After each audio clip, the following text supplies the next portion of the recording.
Thank you all for being here. I wasn't on this committee last year, so it's nice to be back on this committee because I think it's great to be able to gather, and so I appreciate everybody's willingness to serve.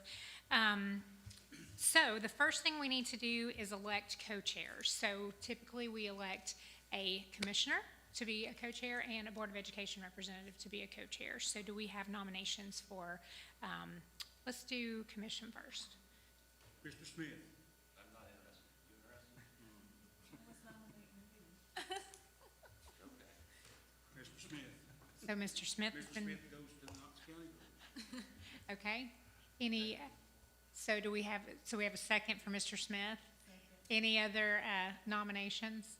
Are you willing to serve? Yes. Okay, thank you. So Mr. Smith is willing to serve. So all in favor? Aye. Any opposed? Motion carries. You're overruled. I really like this committee. It's fun. Okay, and now nomination for co-chair from the Board of Education. I nominate Susan Horn, if you're willing. I'm willing. That's why I was like, who's interested? I mean, Yeah, anybody else interested? I would do Anyone? it if somebody don't want to, but I'm happy for you to do it. Okay, all right, I don't I'd mind. be happy either way with one of you. This is just a question, who has not been on this committee before? You're the one that has not. Mm-hmm. Okay. Were you on it last year? Okay. Were you on it last year, Virginia? I know No. you were with me I the year rolled before off. that. I was on- Yeah, okay, Me, Randy, I rolled off too. yeah, we were all Okay. three on this. yeah. Yeah, okay. Okay, any other discussion? All in favor? Any opposed? Okay, motion carries. Thank you. Okay, moving on to the superintendent search report. Are you doing that? Betsy, Yeah, are I you can doing start- that? yeah, Okay, I can go start ahead. this conversation since I serve on the superintendent search committee. So I had two pieces of information put at everyone's desk.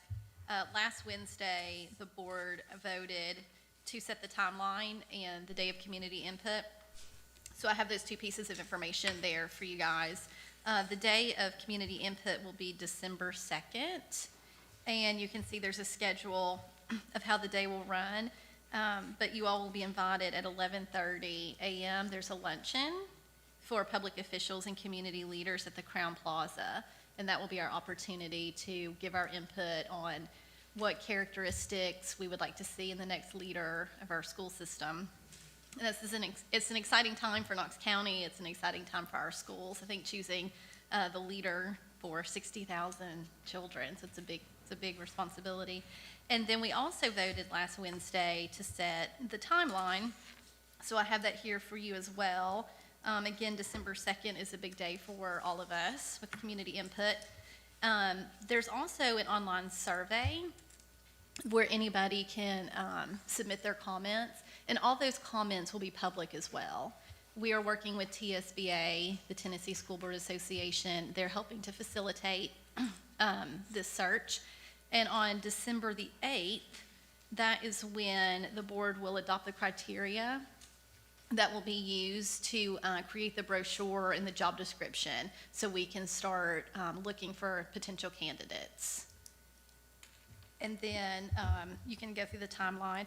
February 15th through the 17th, the interview candidates, that will be also an important time.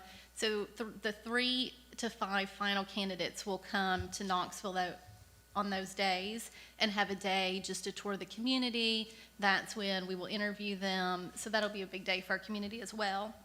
And then July 1st is when the new superintendent will assume his position. If anyone wants to, yeah. Can I ask a couple questions? And this is, since our meeting, and this isn't relate to substance, but Yeah. is Carly here? I don't know. She was. Oh, hey. I was just wondering on our superintendent search timeline, I'm assuming this is what's online. This is, yes. Could we actually put December 2nd community meetings on here and actually put when the, survey closes? Like, I think just have those hard dates if somebody looks. I think that would just be helpful to put on there instead of we have November 11th through December 3rd. It may be on the other page. Yeah, so it is on the website on a separate, so this is also on the Okay. website. Okay. I'll double We can, yeah. Yeah, I think it would just, and once again, like not seeing it on the website, it might be a little bit different, but I think if we're looking at this timeline, I don't think it would be clear to somebody that December 2nd is, we're going through this process, but I think to actually put those hard dates there. Yeah, And then yeah. just that finalized date of this is the last date to do the survey. I mean, I've Yeah. tried to put it, and Yeah. I would really say for everybody here to share it with as many people. I've put it on all my school Yes, I was Facebook about to say pages, that, in yeah. my personal Facebook page. And what I've tried to let people know is, I think people are like, this isn't many community meetings, but like I looked at the survey, and I think actually the survey will actually give people more ability to give input. Yeah. That they Yeah. shouldn't think that they have to physically be here. You know, I think the Yeah. survey is a great way for people Yeah. to Yeah. reach out about it. Yeah, I I- completely agree. Yeah, I agree, Virginia, because we're not going to be at all those meetings, but we're going to read every comment, so. Exactly. I think that the survey is really important. Yeah, I also want to point out too, the survey is in Spanish as well, and so that's been added to the website, so. Yeah, yep. Especially, definitely Spanish-speaking communities that you're engaged with, make sure they know about the opportunity. Yeah, and I'm glad that you brought that up, because I was going to bring that up as well. If all of us could utilize our social media or just our friend circles to let them know about the survey, let them know about the community meetings. And when you go to KCS, when you go to the website, it is the first thing that comes up, is this timeline, a link to the survey, and then the schedule for the community day. And one thing I would point out to the commissioners too, and I think this was a suggestion of TSBA, that we will be at the luncheon that y'all have been invited to, but they have actually asked the school board not to go to the other community meetings. Just that might, I think they felt like that would hinder people's comments or something like that. So just, we will only be getting the feedback from the TSBA about what goes on at those. But hopefully y'all can all come to the lunch. I just pulled it up on the mobile, and it doesn't show that page you talked about first. Yeah. Like when you go to the On the homepage. banner, Yeah, well, I think it's just like, if you turn it, on the, it's, Daniel, when you pull it up on your laptop. Yeah, the it's first there thing on the that comes up? laptop, Okay, but that's yeah, right, a 'cause lot I of pulled people it are from gonna be my looking at it on laptop. mobile though, so. Yeah, Right. yeah. Yeah. it Okay. does when you turn it sideways. So I gotta remember to turn it sideways. well, that's all we can do is just, we'll add it to the announcements as well, under the rotator, so that we won't. Because that's what I'd like to share. Yeah, Yeah. yeah. yeah, because I had pulled it up on my laptop and it Yeah. did just pop right up. Yeah, that's what I looked at Yeah. too on the laptop. I actually have clicked onto it, and that's the link I've shared, which actually takes you to Uh-huh. the things, Straight has to the it. survey and Yeah. community Yeah. meeting button, just so Yeah. it doesn't make people click too many Twice, times. yeah. Yeah, yeah, that's smart. So y'all, in these meetings, like we usually, unless y'all changed it last year, it's pretty much a free-for-all. So if you want to make a comment, please don't wait to be recognized, just a conversation. Yeah, the other thing I want to point out too, especially for the commissioners, is we have 2 other surveys that are happening right now in Knox County Schools, which are also important. Now, they don't close as early as the superintendent search one, but we released a survey for the budget for this coming year. What we wanted to do is, instead of asking people what they think about the budget once the budget's already been decided, basically, is to start asking 6 months early. And so the community can already start weighing in to their potential priorities that they want to see for this coming year's budget. So that's available. And then also our security department has, it's not a survey yet, but they've an application to be a part of a forum around community listening process for school safety and security. So that's available, and then that survey will actually run in January. But if people want to serve on forums, public forums, to be able to speak into our law enforcement and security efforts in Knox County Schools, they can apply to do that right now. So, and Carly, are the links to those surveys or those opportunities also pretty prevalent on the website? I know you can get there eventually, but are they somewhere in the header or under announcements? Okay, yeah. Anybody else have any questions or comments about Superintendent? I do have one question. Did we get it worked out that there's free parking for people that attend? Since we moved it to Andrew Johnson, I know there was a Yeah. conversation about that. Yeah, Terry was working on that to get parking for the AJ building for the meetings. I've contacted Jennifer again, I haven't heard back confirmation yet, but hopefully I'll send it. Okay, yeah. Yeah, and thank you for bringing that up. The community meetings, besides the luncheon, will be at the AJ building. We had to move, In this room, correct? yes, that's correct, yes. Okay. All right, then, Joe, are you ready to do our budget report, please? Thank you. Thanks for being here.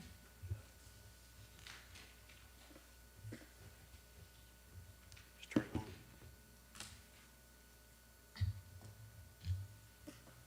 Morning, and thank you for giving us a few minutes to talk about the school system's budget. So I have a few slides and just nothing nothing that long, hopefully, but feel free to stop me at any point, and if you have questions or concerns about anything I say. So if we look at the agenda, Terry, is it just the forward button, or are you going to have to click me through it? I did. There we go. Okay. So just quickly, just kind of review what I'm going to talk about for a few minutes. I want to first of all just look at our calendar that involves where we are year to date, not only this fiscal year, but also in our early budget build process for fiscal year 23.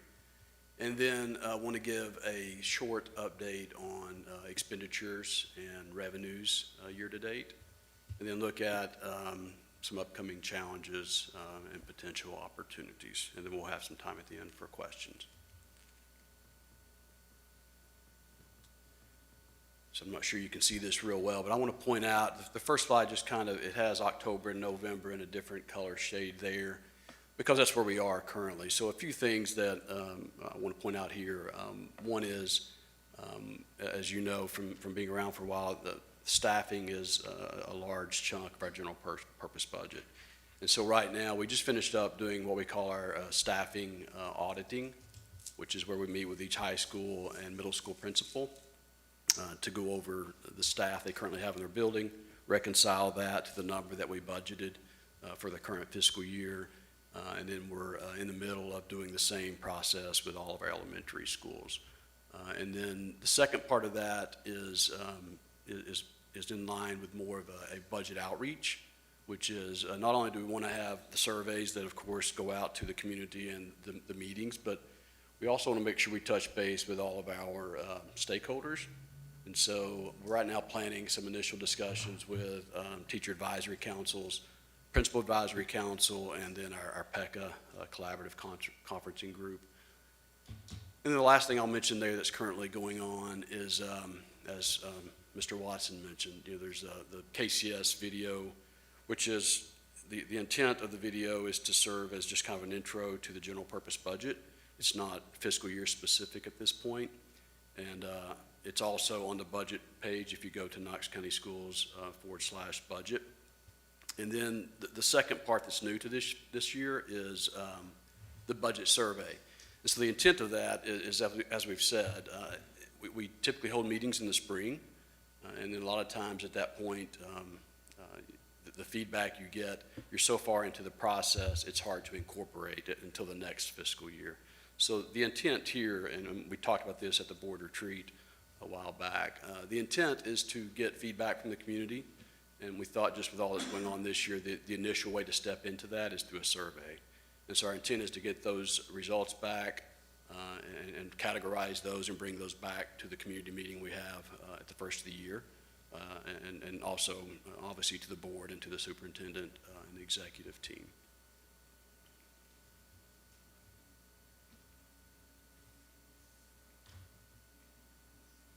That's okay. And then so the next two things I want to highlight, just the red circles there. So December, January. So if you think about our budget in terms of major categories, the services, materials, other, everything that falls below the wage and benefit category of our budget, that's really built by individual meetings with every department lead in the district. And so we send out communication to those folks in December, and then as soon as we're back from Christmas break, we either meet with them virtually or in person. And the intent of those meetings is twofold. One is to review their current year-to-date expenditures, just to give them an idea of where they are. Of course, we send those out monthly to them as well. But it's the first in-person conversation we have with them about those expenditures. And then secondly, it is to get an idea of what their plans are for next fiscal year.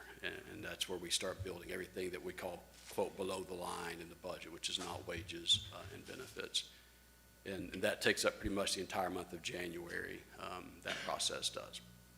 And then in February and March, going back to just the staffing a little bit, I believe I looked at the percentages. I think the teacher portion of our wage and salary category is about 61% of that whole category. And so 61% of our wages and salaries are allocated actually through that process. So it's a significant portion of our budget.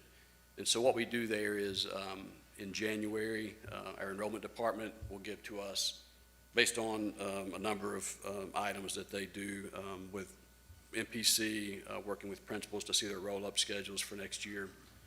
And then we run those through the formulas that we currently have for elementary, middle, and high school teachers, assistant principals, counselors, clerical staff, and educational assistants. And then we see what the results look like. And that's all based on, again, on projected students for next year. And then we'll follow that up with a meeting with grade level directors, Mr. Trent and Ms. Thompson, and then superintendent and his staff. And then we have individual meetings with board members to review that before those allocations are released to principals in March of next year. Yes, sir. Thank you. Is this the time where I get all these phone calls that, hey, we're losing a teacher? More than likely, yes. So walk me through the process. So we'll take Bonnie Kate, for example. Bonnie Kate's got about 350 students. Right. For some reason, next year, we're down to 310. Okay. Does that mean I'm going to lose a teacher, or how's that formula work? That's a good question, and thank you for the question. So essentially what we do is we look at it, like in Bonnie Kate's case, by grade level. And so as you know, students don't come in nice, neat bundles of 20 per classroom or 25. And so we take the projected enrollment. K3 is staffed at the 20-to-1 level. 25-to-1 is above that.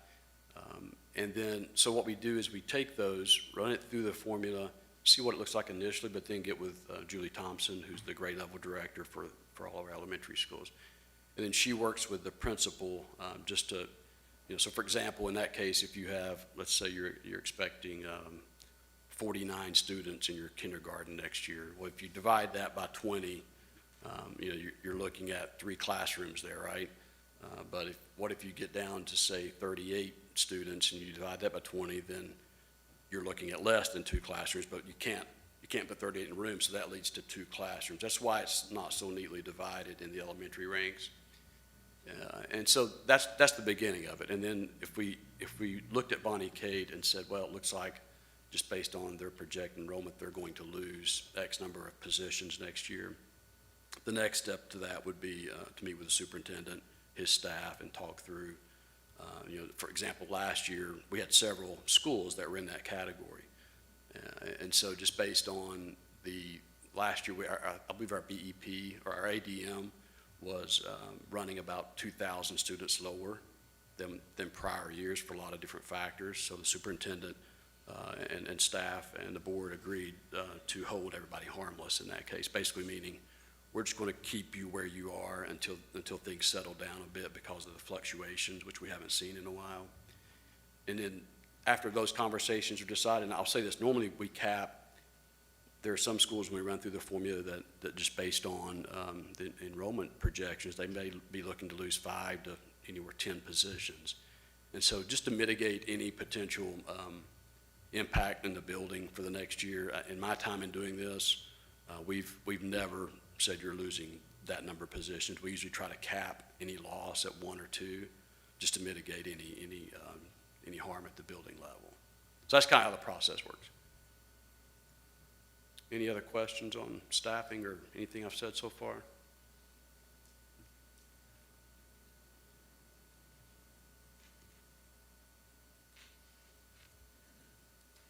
Sorry. Okay, here we go. Okay, so I'm going to jump back a little bit into the current fiscal year. And so just 2 slides quickly to look at expenditures to date. And so really two metrics that we track in terms of expenditures to date. First of all, the overall expenditure budget, as you see there, is $542 million for the current fiscal year. And so the first one, and we talked a little bit about this at the board retreat, is what we call unanticipated expenditures, and in other words, unbudgeted items. And those are approximately at $2.8 million year to date. And so if we look at those expenditures year to date compared with prior fiscal years, those are in line with what we normally see. I think in the current year budget, I looked at it's about 0.5% of our total overall budget. And those are typically things like once the school year starts, more students show up than we anticipate, or we need more nurses due to medically fragile students enrolling and need one-on-one attention. So things of that nature is typically where those unbudgeted items come from. And then the second metric is if we look at just year to date, and in the case of this slide, I ran these expenditures on, I believe it says November the 10th. And so that's really through the fourth period of the fiscal year, and we compare those to the same period of the fiscal year last year. And so if you look at that, this year our burn rate's about 28.2% compared to 28.1% last year. So that means we've used that much of our general purpose budget year to date. And so that, again, is an important metric for us just to make sure we're staying in line with what we should be doing. Joe, in the budget this year, you had, was it about $1 million in there for unanticipated expenses? That's correct, yeah. And Is this 2.8 above the million? right, so it's net about 1.8 when you take that out of it, yeah. And it's a good question. In years past, we've always tried to work that factor into the budget, and as you know, I mean, sometimes a couple years ago, the budget situation we thought we were going to be in due to COVID, we couldn't budget $1 million for an unanticipated. It looks to be, if we could budget that the way we really think we should, it looks to be, if you look back several fiscal years, it looks like it's about 0.5% of our general purpose overall budget. So really, I would feel more comfortable we could say $2 to $2.5 million, but it's just hard to work that in with all the other needs of the district. Any other expenditure-related questions? So just a couple slides on revenue. And I know Mr. McPherson talked about this, I think, at the last joint ed meeting. So as you know, revenues are a lot more static than expenditures, just by the nature of our revenues. But the one that is not as static is local option sales tax. And so this slide, and I'm not sure if you can see the numbers, but I'll just point out, and I think the next slide kind of circles it if I can get to it, yeah. So the top line there, and Chris Simons, our accounting director, and their department do a great job of tracking this all year, and they compare it to the prior 2 years. And so what we're seeing here is the first number, the 17 million number on the purple line there. That is the actual sales tax collections or increase year to year for July collections, and we get that report in September. And then the August collections we get in October. We should be getting the September collections any time now, but you can see year to year, the increase there just in July over last year, 17 million and then 16.5 million for August. So what does that mean for the district? So backing up a little bit to fiscal year 21, you remember we anticipated a huge reduction in sales tax collections, and so we were even afraid we were going to have to dip into fund balance to meet our expenditures that year. We had a couple of months where we did have a downturn in collections, but then as the year went on, we saw pretty incredible growth throughout the year in local option sales taxes. That trend is continuing. And in fact, if you backed up the last 2 to 3 months of the last fiscal year, you would see even higher numbers than what you're seeing there on the purple line. And so hopefully that trend continues. We're monitoring it. So the question then becomes, if we get into the spring, this trend is continuing, how aggressive do you become in budgeting your sales tax collections? We always like to be on the conservative side of that, but there comes a point too to where you don't want to leave money on the table, so to speak, that could go towards goods and services. Any questions on sales tax? The one thing I will point out there before I go on is, if you look at I found this interesting, the two bottom lines, the last two fiscal years, the red one's last fiscal year, then the green one's fiscal year 20, those two did trend upward from July and August, and then this year is the trend line is the other way. And of course, that's just a 1-month trend line, but I'm anxious to see how that looks over the next couple of months. And of course, we'll keep you guys aware of any changes there. So Joe, I'm having trouble reading some of that. Yeah, I'm sorry. But, yeah, I mean, that's fine. So on the purple, like, when we look at July, I guess it's the first dot is July. Yes, ma'am. So is it showing that revenue is that much higher up than red and green line? Yes. So our revenue is a lot better than the past years. Yes, ma'am. Compared to years, okay. Yes, yeah, so this actually shows the year-to-year growth in millions. So if you look at the point you're talking about there, year-to-year, it's $17 million in growth that we're showing there. And you see the last 2 years, I think the number's 15.2 and 11.6, so that is significantly higher than the prior year. It's 13.2. 13.2, yeah, So that's yeah, thank you. significantly higher. Joe, Yes, sir. how are you, buddy? Good, thank you. Entities that rely upon sales tax get a certain advantage with inflation. As inflation rises, the sales tax collected rises till it reaches a point that consumers turn away from the markets. You have any idea where you think that point is? Yeah, I think that question is for someone that's probably an economist. I don't, Randy, to be honest with you. But it is something It is. keep in the back of your mind when. Right, and so just in light of that, I mean, the discussions we've had just internally is that very thing, which is, you know, in an inflationary environment, you're right, but then there also comes that point, and I think last month, wages have decreased. And so there comes an inflection point there to where you're right. Now, I don't pretend to know what that is, but yes, I think that is a factor, which I think is why we need to keep a close eye on this. Okay, and while we're on the topic of inflation, there's tangible supplies that you guys purchase, gas, paper, products. How much of a factor have you built in for any allowances and how inflation might affect this, and what percentage of your budget goes to these tangibles that are subject to market fluctuations? Good question. So in the current fiscal year, all of our budgeted expenditures were based on the budget build at the time of you know, which was back in the spring. So to your point, in the spring, it's difficult. It was difficult, especially this past year, to predict any type of inflationary change, especially the change that we've seen. I expect most of those items. You know, think about Mr. Oakes and his team. They typically are pretty conservative on their fuel projections, materials and supplies and maintenance and operations.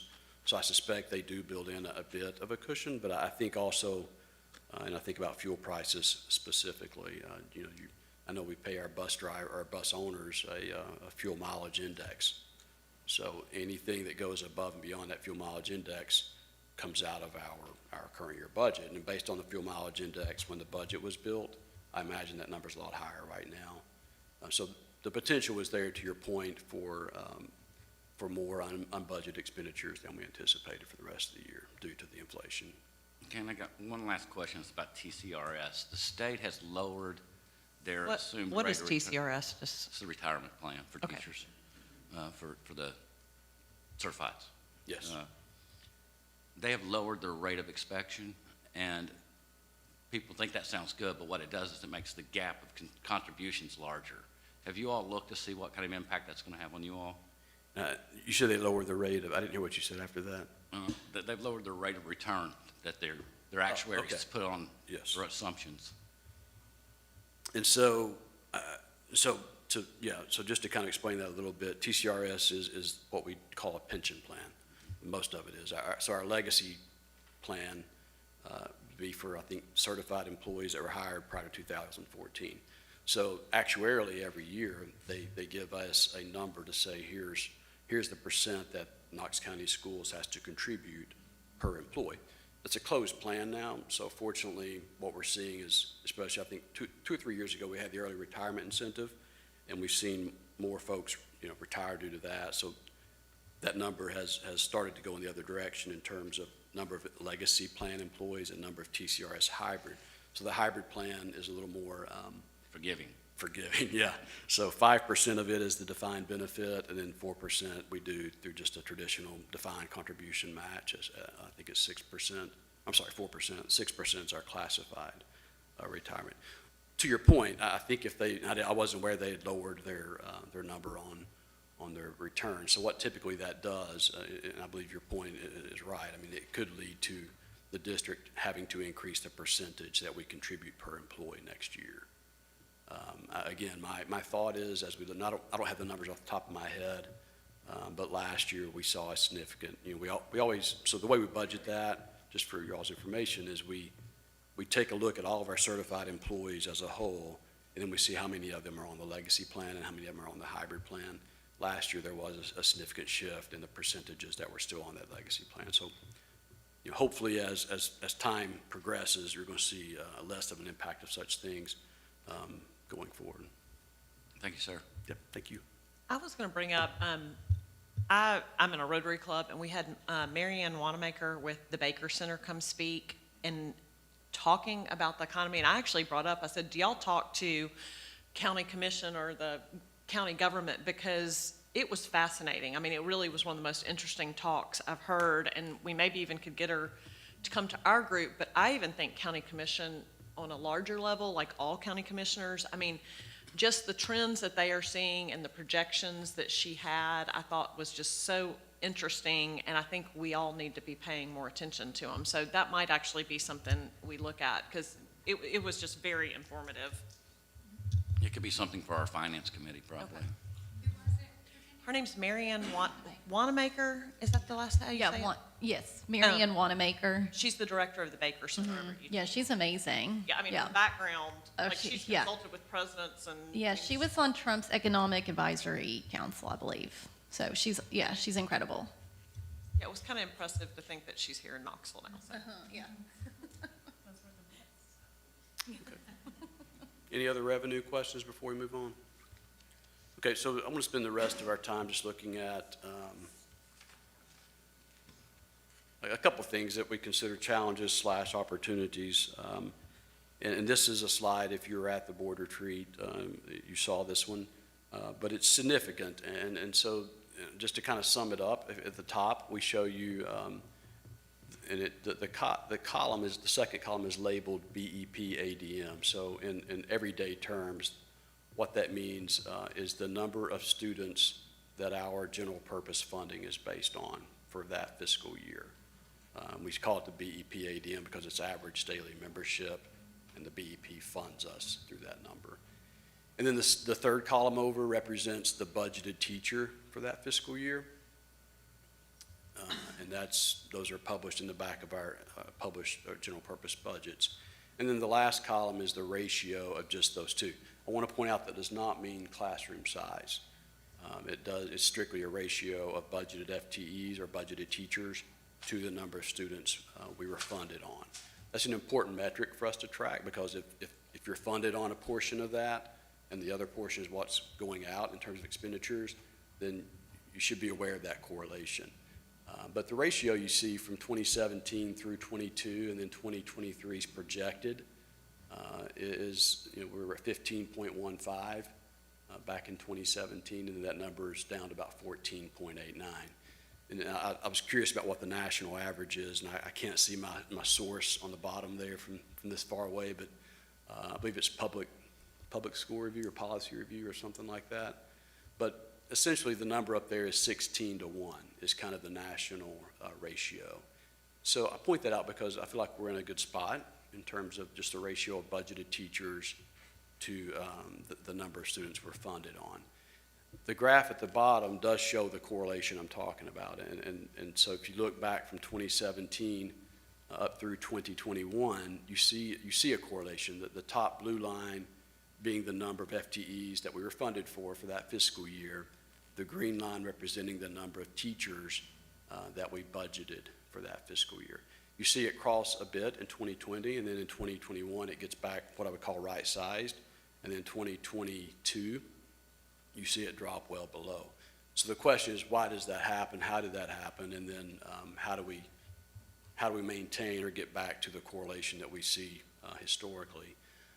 And so again, I go back to Mr. Daly's question earlier about Bonnie Kate and number of students. So our funding, had it not been for the state legislature holding districts harmless for this year, would have been based on the 57,384 number you see there. So instead, they ran the numbers based on that number, and then they also said if your July fiscal year 20 BEP number is higher, we will use that number instead. Well, our number was higher because it was based on more ADM at that point. So that's why you see the significant drop there. And so in students and the significant gap, and it comes from last year when we were going through that staffing process, the district held every school harmless. So even though we may have projected you to have 100 fewer students, or in some cases more than that, just to mitigate any changes in terms of culture in the building, we did not reduce any classroom teachers last year. So that's why you see that correlation drop like it is in the current fiscal year. The red lines are just there to show you that's a projection. And so we're right now, I believe as of today, we should be getting what we call P3, which is our period 3 numbers, 20-day periods throughout the school year. And so the BEP is based on a weighted average of periods 2, 3, 6, and 7. So we have period 2 numbers, and I believe that's the number I represent up there at 58,958. And that number ends up accounting for 12.5% of the weighted average. And then the number we will receive this week will be 17.5%. And then periods 6 and 7, which of course are in the spring, will be the other two 35% factors there. So it's 58,958, is that the current ADM? That was the period 2. I don't know the exact date when period 2 ended, but yes. And so the trend there you see tends to be going back in the right direction. And our hope, of course, is that period 3 numbers, so what we'll do, we'll get period 3, take 17.5% of it. At that point, we'll just take 50% of each because we don't have period 6 and 7 numbers yet. Hopefully, once we get period 3 numbers, they'll be in that same realm, and then we'll see what it looks like at that point. While we're on BEP, I was at the county commissioners meeting a couple weeks ago, and they feel that this Governor Lee opening up to reformulate the BEP is a way to take money away from public schools, send it to private schools. And we as a county commissioners association will not be in support of that. I can guarantee you we will not be in support of that, and I'm sure you all will be following that totally. But us as a donor county, we can't afford, I can't see us afford sending $8,000 to a private school and maintaining. So we've got to make sure when you all have your legislative luncheon with her, bring it up. Tell them you absolutely no way if they try to sneak in that they can take public dollars to a private. We can't have that to happen. I went to the listening session. Did anybody else go? They had Penny Schwinn came around there doing listening sessions. And honestly, it seemed dumb to me because literally everybody that got up talked about how, as a state, we are not funded enough. It was like, I don't know what new was going to come out of this other than literally every single person. And when we were sitting there, I mean, it was people from across East Tennessee were there, and we had these little counties, and I always think we're hurting for money, but when I started hearing some of these other Cocke counties and Union counties and stuff like them talking about where they don't have revenue, and so I almost was just sitting there with that meeting going, okay, we're all stating the obvious, so you're going around to all these communities listening to how everybody needs money, which we've always said, and is this going to make a difference in what Lee ends up doing? I mean, I found it very discouraging, kind of. Quite often, it becomes us against them, big big counties versus the small counties, and we're divided, and we don't get our message to the state that we all need more. And that's really what the message needs to be. The bucket needs to be higher. I mean, it really, and I mean, they were talking about, I think on a nationwide level, we're like 43rd or 46th on funding. I mean, as a state, we fund so poorly. I mean, and it's embarrassing to think who we beat. I mean, it's not good. And the only thing it truly highlights is how good of a job administrations do Yeah. Right, absolutely. providing education. Yeah, Right. that's definitely true. And I think, you know, the state has spent so much more money on the past 10 years, so they're quick to point to the percentage. But we were like, what, 48th then in the nation, so, you know, good, we're going up, but we're still 44th or 45th, whatever it is, so it's Keep just. getting like Mississippi, yay. Yeah, and, you know, I think just kind of in general, when people, we have to, you know, we always have to be specific about what those dollars would be allocated toward when we say we need more money.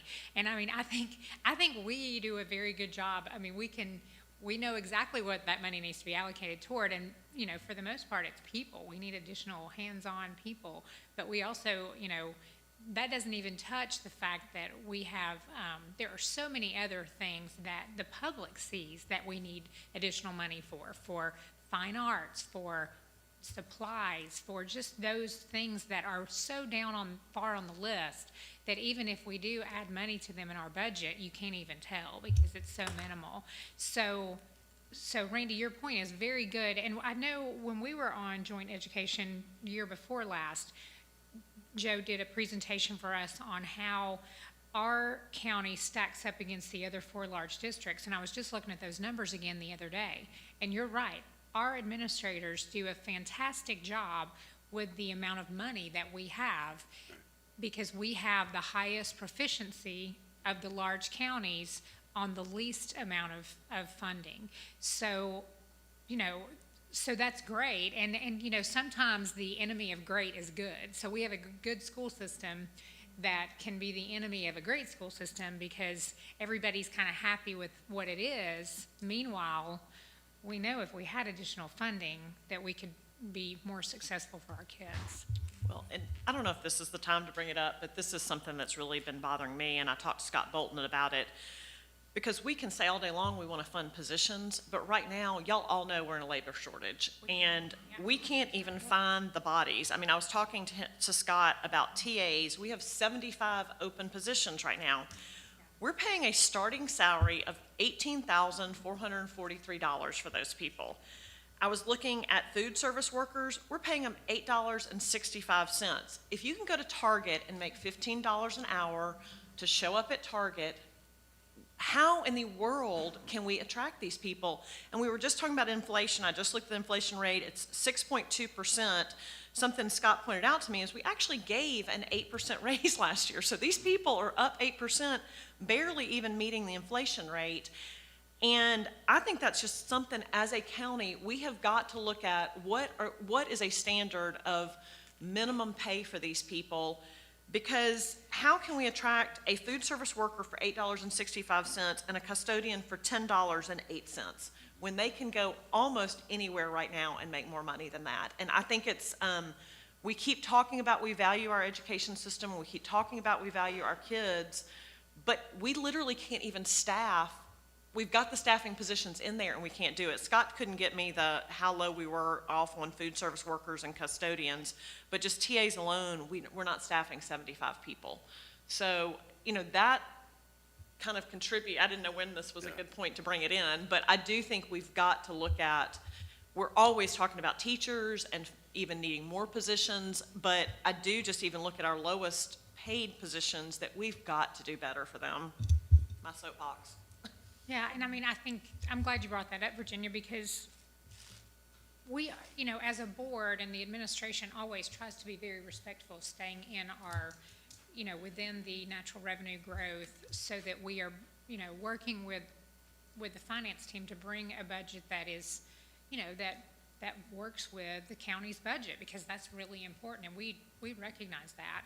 But at the same time, I do think we need to talk about this issue, because we don't have enough bus drivers, we don't have enough food service, we don't have enough custodians, all of these things, and the problem's kind of been there, And we know it, we kind of keep talking about it, and we've been trying to do a little bit, but we're kind of in a hole, you know? The labor shortage right now, I mean, it's hitting Yeah. us all, and so I think. It's gonna get worse. It's exacerbating. Yeah. We know what you mean. You got it. I've been saying this for a while, because my wife being a teacher, I see the value added of what TAs and custodians bring to their schools. But at the same time, when we start talking about allocating more money, got to step over to our side and see what small slice of the pie that we actually get to run the county general fund off of. You know, because we're always third in line. Schools get as much as they can, sheriffs get as much as you can, and it's usually in the administration of the mayor's side that cuts and scale backs are made to accommodate these. That's why I think it's very important that this BEP reformulation, and from what I understand, we really here in Knox County don't have anybody at the table. They didn't invite anybody to the table. But it's very important that we don't wind up pitching small counties against large counties, that unitedly these counties go to the state and say, we all need more money.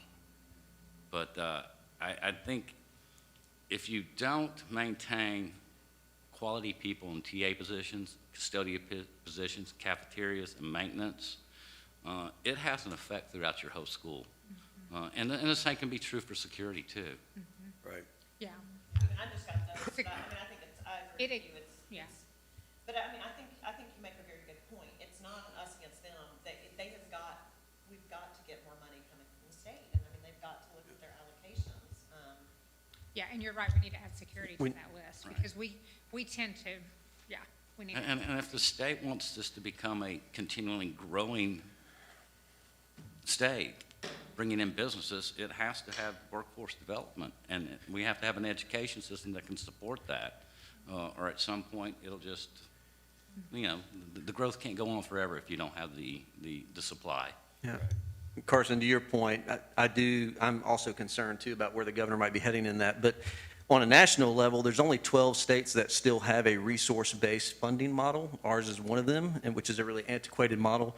More and more states, 33 of them, have moved to a student-centered funding model, which is a more equitable model, which is where you're basing your allocations based on the specific circumstances of students in it. But to your point, if you become student-centered in the way that some people are fearing that Governor Lee might be doing, is that so then it's more easy to pull off money. So I think the student-centered conversation is one that we need to have, but like you said, Randy, we don't really have many people at the table or anybody from Knox County. And then also on a local level, and this is interesting data that I've seen as a part of the Edunomics program, is in 2018-19 is the first time by federal law that we had to track outcomes at a school level and also funding at a school level. So that was the first year that we can see a correlation between outcome and funding. So right now, in our district, you can look at every school on a scatter plot based on 18-19 and see in 4 quadrants: high outcomes, high funding; low outcomes, low funding, and the other 2, right? And what you would think is low funding would correlate to low outcomes and high funding would correlate to high outcomes, but that's not true. That there's schools all over that scatter plot. And so, yes, we need to talk about a larger pie, but we also need to talk about how we're using that pie at the school level too, because there's not a one-to-one correlation. But yeah. So what makes them different, though? I mean, what's the factors that? In terms of student-based versus resource-based, or are you talking about at the? I guess the outcomes, like if there's a low budget and high performance. Right. Like what does that mean?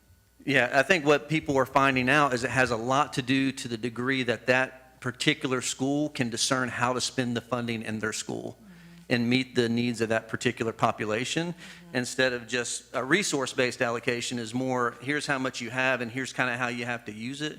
A more student-centered model gives more freedom at a school level to say, hey, this is the money that you have, and then now you get to have a lot of say in how you use it. So some of that's still being studied, though, because the ability to look at that data in that way just occurred in 19 was the first year you could do that. So. Well, I guess that comes up, I keep hearing like, we need this, but trying to figure out the solutions.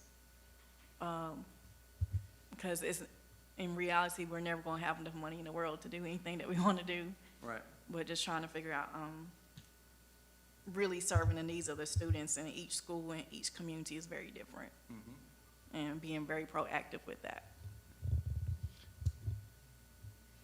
So the last slide I had, I can't get the thing to change. I think the battery died on me, but, well, there we go. So, yeah, that's basically, it was right around all that you guys were just talking about.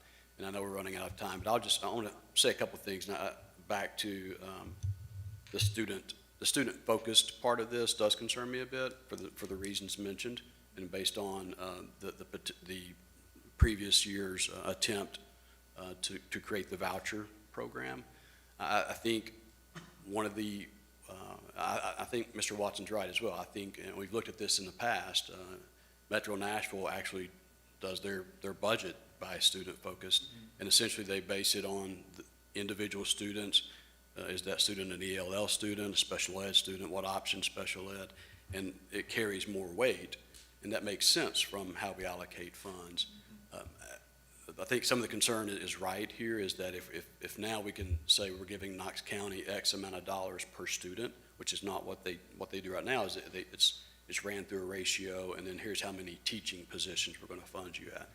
Then I think you do potentially run into the situation where they could say, okay, well, that student's choosing to go to a private school, and therefore that amount of funds follows that student. We're keeping our eyes on this, obviously. I don't know if this is something that's going to impact fiscal year 23, if it's going to be, it does seem like it's being fast-tracked. I don't know if they'll have something in place. First indicator we'll have, I assume, will be the February governor's proposed budget. And so we always look at that pretty closely for BEP funds. And then one other thing I do want to say about what Ms. Horn said about outcomes. It is interesting to see if you compare Knox County to our peers across the state. And we looked at some fiscal year 20, which is the last audited fiscal year we have. And you compare our funding to districts such as Davidson, Williamson, Shelby, Hamilton, and across what you see across all disciplines that have end of the course exams, we're typically 1 or 2 in terms of performance, in terms of the funding per student.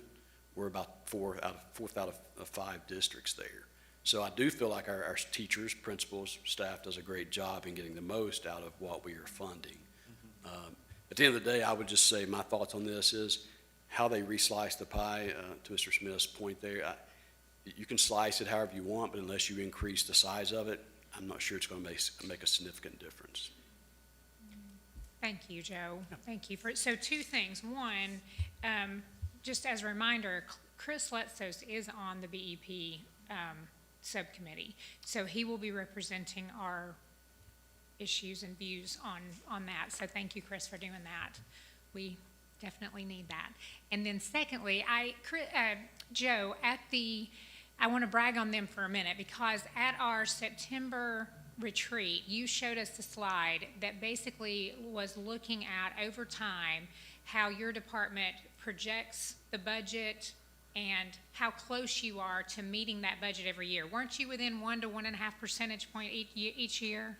Right, and so just, and I appreciate you saying that, but yeah, the intent of that was not to pat ourselves on the back, first of all, but I do want to say. Well, I think it's important for these guys to hear that, because that's kind of a big deal, that with all the time and effort that you put in, that you are that close on the budget each year. And again, I appreciate that.